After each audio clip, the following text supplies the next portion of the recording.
Skin आणि हेअरसाठी जो व्यक्ती जे सांगेल ना ते आपण वापरायला तयार असतो आणि यामुळे ते आपणच डॅमेज करतो. हॅलो एव्हरीवन, मी काजल. सकाळी दळण दळून आणलं होतं ते भरून घेतलं. आज राजांची इच्छा होती की आई मला ढेमशाचीच भाजी खायची आहे, म्हणून त्याने फ्रीजमधून मला ढेमसे काढून दिले.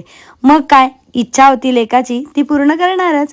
सो कांदे, टमाटे, लसूण, कोथिंबीर सगळं टाकून एक वाटण करून घेतलं आणि नॉर्मल आपण जशी थोडी पातळ भाजी करत असतो तशी त्याला भाजी करून दिली. आई पप्पाचं म्हणणं होतं आम्हाला कांद्याचे थालीपीठ हवे, सो त्यांच्यासाठी कांद्याचं थालीपीठ करायला घेतलं. अंकुरचं म्हणणं होतं आपल्याला बाहेर जायचं आहे, पटकन आवर. मग काय, छोटीशी तयारी करायला घेतली. सध्या ना मी जीन्स घालणंच बंद करून दिलं आहे असं मला जाणवायला लागलं आहे. टी शर्ट पॅन्ट घातली आणि केस नेहमीचीच हेअरस्टाईल करून आम्ही तिघं जणं बाहेर जायला निघालो. घरातून निघताना काही वेगळाच विचार होता आणि वेगळीकडेच आम्ही येऊन पोचलोय असं आमचं बऱ्याचदा होत असतं. तुमच्याही बरोबर होतं का?